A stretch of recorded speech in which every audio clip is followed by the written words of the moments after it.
ನಮಸ್ಕಾರ. ತರಕಾರಿ ಬೆಳೆಗಾರರಿಗೆ ಒಂದು ದೊಡ್ಡ ತಲೆನೋವು ಅಂದ್ರೆ ಸ್ಪ್ರೇ ಮಾಡೋ ಖರ್ಚು, ಹೌದಲ್ವಾ? ಆ ಖರ್ಚನ್ನ ಕಡಿಮೆ ಮಾಡಿ ನಿಮ್ಮ ಲಾಭವನ್ನ ಜಾಸ್ತಿ ಮಾಡೋಕೆ ಒಂದು ಸೀಕ್ರೆಟ್ ಐಡಿಯಾ ಇದೆ. ಅದು ನಿಮ್ಮ ಮನೆಯಲ್ಲೇ ಸಿಗುವಂಥದ್ದು. ತುಂಬಾ ಕಡಿಮೆ ಖರ್ಚಲ್ಲಿ ಆಗುತ್ತೆ, ಪೂರ್ತಿ ಆರ್ಗ್ಯಾನಿಕ್ ಕೂಡ. ಬನ್ನಿ ಅದ್ರ ಬಗ್ಗೆ ಇವತ್ತು ತಿಳ್ಕೊಳ್ಳೋಣ. ಯಾವ ರೈತರನ್ನ ಕೇಳಿದ್ರೂ ಇದೇ ಮಾತು. ಬೇಸಾಯದ ಖರ್ಚು ಹೇಗಪ್ಪ ಕಡಿಮೆ ಮಾಡೋದು, ಕೈಗೆ ಬರೋ ಲಾಭನ ಹೇಗೆ ಜಾಸ್ತಿ ಮಾಡೋದು ಅಂತ. ನೀವು ಇದೇ ಯೋಚನೆಯಲ್ಲಿದ್ರೆ ಅದಕ್ಕೊಂದು ಸೂಪರ್ ಆದ ದಾರಿ ಇದೆ. ಸರಿ, ಮೊದಲು ನಾವು ಈ ಸಮಸ್ಯೆಯನ್ನ ಸರಿಯಾಗಿ ಅರ್ಥ ಮಾಡ್ಕೊಳ್ಳೋಣ. ತರಕಾರಿ ಬೆಳೆಗಾರರು ಪದೇ ಪದೇ ಒಂದು ವಿಷವರ್ತುಲದಲ್ಲಿ ಸಿಕ್ಕಿ ಹಾಕ್ಕೊಂಡಿರ್ತಾರೆ. ಅದು ಸಿಂಪರಣೆ ಮತ್ತು ಖರ್ಚಿನ ಚಕ್ರ. ನೋಡಿ, ಇದಂತೂ ಪ್ರತಿಯೊಬ್ಬ ತರಕಾರಿ ಬೆಳೆಗಾರರ ಕಥೆ. ಟೊಮ್ಯಾಟೊ, ಮೆಣಸಿನ್ಕಾಯಿ, ಸೌರೆಕಾಯಿ ಈ ಥರ ಬೆಳೆಗಳಿಗೆ ವಾತಾವರಣ ಸ್ವಲ್ಪ ಏರುಪೇರಾದ್ರೂ ಸಾಕು, ಶುರುವಾಗುತ್ತೆ ನೋಡಿ ರೋಗ, ಕೀಟಗಳ ಕಾಟ. ವಾರಕ್ಕೊಮ್ಮೆ ಸ್ಪ್ರೇ ಮಾಡಲೇಬೇಕು. ಆ ರಾಸಾಯನಿಕಗಳ ಖರ್ಚು ಎಷ್ಟಾಗತ್ತೆ ಅಂದ್ರೆ ಕೊನೆಗೆ ಬಂದ ಲಾಭ ಎಲ್ಲ ಅದಕ್ಕೆ ಹೋಗ್ಬಿಡುತ್ತೆ. ಸೊ ಈ ಎಲ್ಲಾ ತಲೆನೋವುಗಳಿಗೆ ಒಂದು ಸೊಲ್ಯೂಷನ್ ಬೇಡ್ವಾ? ಖಂಡಿತ ಇದೆ. ಅದು ಕೂಡ ಒಂದು ಸಾವಯವ ಪರಿಹಾರ. ಅದು ಬೇರೆಲ್ಲೂ ಸಿಗಲ್ಲ, ನಮ್ಮ ನಿಮ್ಮೆಲ್ಲರ ಮನೆಯ ಪೂಜಾ ಕೋಣೆಯಲ್ಲೇ ಸಿಗುತ್ತೆ. ಅದೇ ನಮ್ಮ ಕರ್ಪೂರ. ಓಕೆ, ಇಲ್ಲಿ ಒಂದು ತುಂಬಾನೇ ಮುಖ್ಯವಾದ ವಿಷಯವನ್ನ ಗಮನದಲ್ಲಿಟ್ಕೊಳ್ಳಿ.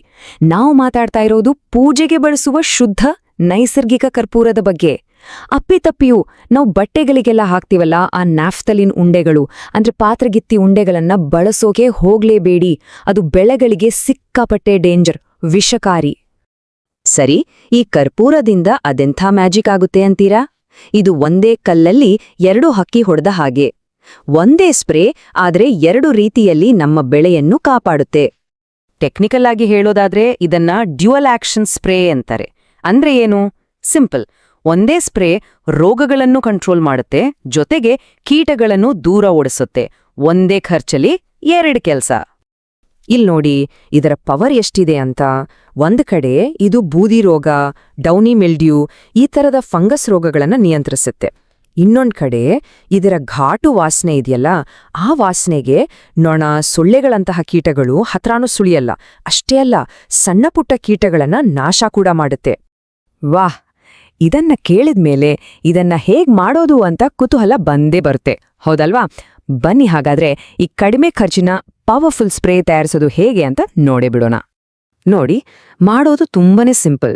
ಮೊದಲಿಗೆ ಸ್ವಲ್ಪ ನೀರನ್ನ ಬಿಸಿ ಮಾಡ್ಕೊಳ್ಳಿ, ಯಾಕಂದ್ರೆ ಕರ್ಪೂರ ತಣ್ಣೀರಲ್ಲಿ ಸರಿಯಾಗಿ ಕರಗಲ್ಲ. ನಿಮ್ಗೆ ಎಷ್ಟು ಲೀಟರ್ ಸ್ಪ್ರೇ ಬೇಕೋ ಪ್ರತಿ ಲೀಟರ್ಗೆ 1 ಗ್ರಾಂ ಅಳತೆಯಲ್ಲಿ ಕರ್ಪೂರ ತಗೊಳ್ಳಿ. ಅದನ್ನ ಆ ಬಿಸಿ ನೀರಲ್ಲಿ ಹಾಕಿ ಚೆನ್ನಾಗಿ ಕರಗಿಸಿ. ಆಮೇಲೆ ಆ ಮಿಶ್ರಣವನ್ನ ನಿಮ್ಮ ಸ್ಪ್ರೇ ಟ್ಯಾಂಕಿಗೆ ಹಾಕಿ ಮಿಕ್ಕಿದ್ದಕ್ಕೆ ತಣ್ಣೀರು ತುಂಬಿಸಿದ್ರೆ ನಿಮ್ಮ ಸ್ಪ್ರೇ ರೆಡಿ. ಇನ್ನೂ ಒಂದು ಹೆಜ್ಜೆ ಮುಂದೆ ಹೋಗಿ ಈ ಸ್ಪ್ರೇನ ಇನ್ನಷ್ಟು ಇಫೆಕ್ಟಿವ್ ಮಾಡ್ಬೇಕಾ? ಇಲ್ಲಿದೆ ಒಂದು ಪ್ರೋ ಟ್ರಿಪ್. ಪ್ರತಿ ಲೀಟರ್ ನೀರಿಗೆ ಜಸ್ಟ್ 1 ml ಬೇವಿನೆಣ್ಣೆ ಸೇರಿಸಿ. ಇದು ಒಂದು ನ್ಯಾಚುರಲ್ ಸ್ಟಿಕರ್ ತರ ಕೆಲಸ ಮಾಡಿ ಸ್ಪ್ರೇ ಎಲೆಗಳ ಮೇಲೆ ಜಾಸ್ತಿ ಹೊತ್ತು ಅಂಟ್ಕೊಂಡಿರೋ ಹಾಗೆ ಮಾಡುತ್ತೆ. ರಿಸಲ್ಟ್ ಡಬಲ್ ಆಗುತ್ತೆ. ಸರಿ, ಇಷ್ಟೆಲ್ಲ ಆಯ್ತು. ಖರ್ಚೆಷ್ಟು ಬರ್ಬೋದು ಅಂತ ಯೋಚನೆ ಮಾಡ್ತಿದ್ದೀರಾ? ಕೇಳಿದ್ರೆ ಶಾಕ್ ಆಗ್ತೀರಾ. ಒಂದು ಪೂರ್ತಿ ಎಕರೆಗೆ ಸ್ಪ್ರೇ ಮಾಡೋಕಾಗೋ ಖರ್ಚು ಕೇವಲ ಸುಮಾರು 200 ರೂಪಾಯಿ ಅಷ್ಟೇ. ಬೇರೆ ರಾಸಾಯನಿಕಗಳ ಸಾವಿರಾರು ರೂಪಾಯಿ ಖರ್ಚಿಗೆ ಹೋಲಿಸಿದ್ರೆ ಇದು ಏನೂ ಅಲ್ಲ ಅಲ್ವಾ? ಆದರೆ ಒಂದು ನಿಮಿಷ, ಈ ಸ್ಪ್ರೇ ಬಳಸೋ ಮುಂಚೆ ಕೆಲವು ತುಂಬಾನೇ ಮುಖ್ಯವಾದ ನಿಯಮಗಳನ್ನ ಪಾಲಿಸಲೇಬೇಕು. ಯಾಕಂದ್ರೆ ಎಷ್ಟೇ ಒಳ್ಳೇದಾದ್ರೂ ಸರಿಯಾದ ಕ್ರಮದಲ್ಲಿ ಬಳಸಲಿಲ್ಲ ಅಂದ್ರೆ ನಷ್ಟ ಆಗೋ ಸಾಧ್ಯತೆನೂ ಇರುತ್ತೆ. ಸೊ ಈ ಭಾಗವನ್ನ ಸ್ವಲ್ಪ ಹೆಚ್ಚು ಗಮನ ಕೊಟ್ಟು ಕೇಳಿ. ಇಲ್ಲಿವೆ 3 ಗೋಲ್ಡನ್ ರೂಲ್ಸ್. ಇದನ್ನ ಮರಿಲೇಬಾರ್ದು. ನಂಬರ್ 1, ಮೊದಲು ಪರೀಕ್ಷಿಸಿ. ಇಡೀ ಹೊಲಕ್ಕೆ ಒಂದೇ ಸರಿ ಸ್ಪ್ರೇ ಮಾಡೋಕ್ ಹೋಗ್ಬೇಡಿ. ಮೊದಲು 1-2 ಗಿಡಗಳ ಮೇಲೆ ಅಥವಾ ಒಂದೇ ಒಂದು ಸಾಲಿಗೆ ಸ್ಪ್ರೇ ಮಾಡಿ ನೋಡಿ. 1 ದಿನ ಕಾದು ಗಿಡಗಳಿಗೇನು ತೊಂದ್ರೆ ಆಗಿಲ್ಲ ಅಂತ ಖಚಿತ ಮಾಡ್ಕೊಂಡ್ಮೇಲೆ ಮುಂದುವರಿಯಿರಿ. ನಂಬರ್ 2, ಮೊದಲು ನೀರು. ಸ್ಪ್ರೇ ಮಾಡೋಕ್ಕಿಂತ ಮುಂಚೆ ಗಿಡಗಳಿಗೆ ಚೆನ್ನಾಗಿ ನೀರು ಕೊಟ್ಟಿರ್ಬೇಕು. ಮತ್ತು ನಂಬರ್ 3, ಅತೀ ಮುಖ್ಯವಾದದ್ದು, ಸರಿಯಾದ ಸಮಯ. ಹಾಗಾದ್ರೆ ಯಾಕೆ ಸಮಯ ಇಷ್ಟು ಇಂಪಾರ್ಟೆಂಟ್?